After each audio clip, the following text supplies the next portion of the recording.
I encara no estem en desembre, però a Vila-real ja ha arribat el Nadal amb la Fira de Santa Catalina, un mercat nadalenc que el veïnat aprofita per a començar a preparar aquestes festes.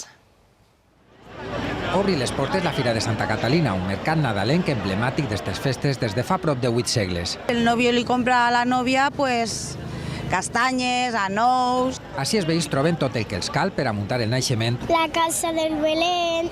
L'au ja les crida molt l'atenció, nòries, després també pues, lo que són foguers. O decorar la casa. Estes són per persones que tenen poc impost reduït. Generació darrere generació, estos comerciants s'encarreguen de donar il·lusió als menuts i als qui no són tan xiquets. Un inici de reixos, perquè és quan es comencen ja a rebre un regalet. Tot tipus de productes artesanals i típics d'estes dades per donar la benvinguda a la temporada nadalenca. Tarró de taronja en massapà, perquè hem de reivindicar la taronja.